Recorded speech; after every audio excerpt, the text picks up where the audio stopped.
ধরুন আপনি একটা নতুন জায়গায় গিয়েছেন, চা বা কফি খেতে গিয়েছেন। আমি নিজেও এখন চা খাচ্ছি। মানে এমন একটা জায়গা যেখানে আপনি আগে কখনোই যাননি। আমি কিন্তু এই সেটে আগেও এসেছি, কাজে আমার কাছে এরকম মনে হওয়ার কিছু নাই যে আমি এখানে তো প্রথম আসলাম। কিন্তু মাঝে মধ্যে এরকম হয় যে আমরা একটা নতুন জায়গায় গিয়েছি, সেখানে কিছু একটা করছি এবং সেখানে হঠাৎ করে আমাদের মনে হলো যে এই ঘটনাটা তো অনেক আগেও ঘটেছে। এই ব্যাপারটা আমি কোথায় যেন আগে দেখেছি। কম বেশি আমাদের সবারই কিন্তু এরকম ঘটনা মাঝে মধ্যে আমাদের ক্ষেত্রে হয়, কখনো এরকম মনে হয় বা কখনো হয়েছে বা কখনো হবে।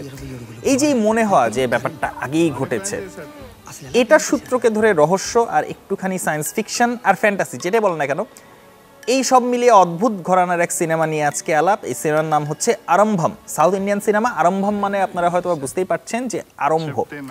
এবং যখন সাউথ ইন্ডিয়ান কোন একটা সিনেমাতে গল্প নিয়ে এক্সপেরিমেন্ট করা হয়, তখন সেটি কিন্তু কোনো না কোনোভাবে দর্শককে ধরে রাখতে পারেই।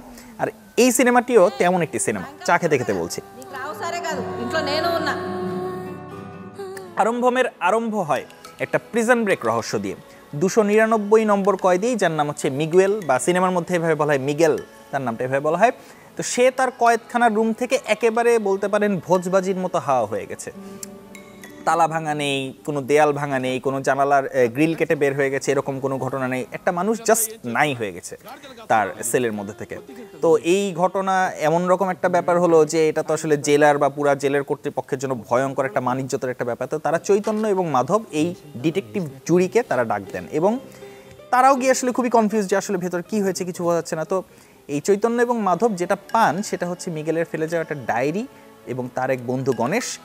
এবং এই দুই সূত্রকে কাজে লাগিয়ে তারা একের পর এক আস্তে আস্তে ঘটনা দেখতে থাকেন এবং দেখা যেতে থাকে যে কাহিনী অন্যদিকে যাচ্ছে। এবং সেই অন্যদিকের মধ্যে দেখা যায় যে আসলে এটা একেবারে একটা সায়েন্স ফিকশন গল্পের মধ্যে ঢুকে যাওয়া হচ্ছে। কারণ এই যে মিগেলের ঘটনা, সে কিভাবে জেলে আসলো এবং তার আসলে জীবনের শুরুটা কীরকম, এগুলো সমস্ত কিছু ডায়েরিতে ছোট ছোট করে লেখা আছে এবং কিছু কিছু জিনিসপত্রের কানেকশন গণেশের সাথে হচ্ছে। তো দর্শক এইভাবে আসলে জার্নিটা শুরু করেন।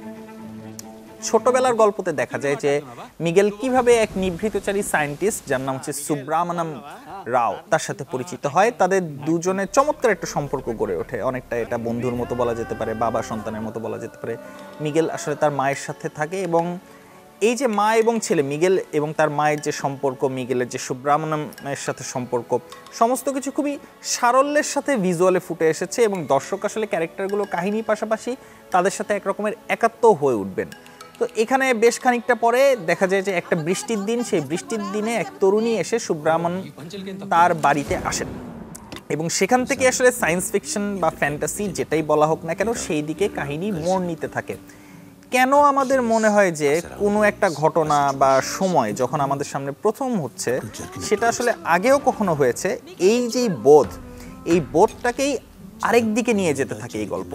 পুরো 8টি চ্যাপ্টার রয়েছে এই সিনেমার মধ্যে এবং দর্শককেও কিন্তু আসলে এই চ্যাপ্টারগুলো বিভিন্ন ধরনের একটা ট্রাভেলের মধ্যে দিয়ে নিয়ে যাবে, যেটার মধ্যে টাইম আছে, ইনফিনিটি লুপ আছে বা আরও বিভিন্ন ধরনের জিনিসপত্র আছে। যারা এই ধরনের সিনেমা দেখেছেন কম বেশি তারা বুঝতে পারবেন।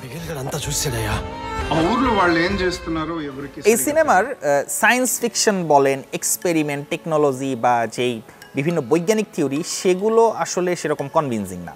এবং এগুলো যে আসলে ধরেন আমরা যে বিভিন্ন ধরনের সায়েন্স ফিকশন সিনেমা দেখেছি, সেখানে যেই দারুণ দারুণ সব প্রযুক্তি, গ্রাফিক্স, এগুলোর কাজকর্ম দেখানো, এখানে এরকম কোনো কিছুই নাই। টেনেট বলেন, ইন্টারস্টেলার বলেন বা ট্রায়াঙ্গেল, এই সিনেমাগুলোতে আমরা যে বিভিন্ন ধরনের গল্প বা বিভিন্ন ধরনের ওই যে ঘুরে ফিরে একই দিকে চলে আসা, এটা আসলে তার এক ধরনের খিচুড়ি গল্প বলা যেতে পারে। কিন্তু গল্পের যে আবহ, ছিমছাম একটা ব্যাপার, খুবই সুন্দর সিনেমাটোগ্রাফি, সাউথ ইন্ডিয়ান পরিবেশ, এই সমস্ত জিনিস আসলে দর্শককে ধরে রাখবে এবং চরিত্রগুলোর যে সারল্য সেটাও আসলে দর্শককে মুগ্ধ করার মতো। সেই জায়গা থেকে পরিচালককে অবশ্যই সফল বলতে হবে। এই সিনেমাটা কিন্তু আসলে বলা যেতে পারে যে পুরোটা সময় ধরে আপনি আসলে এই ক্যারেক্টারের যে জার্নি, সেটার মধ্যে দিয়ে আপনিও জার্নি করবেন এবং সেটা আপনার ভালো লাগতেও পারে।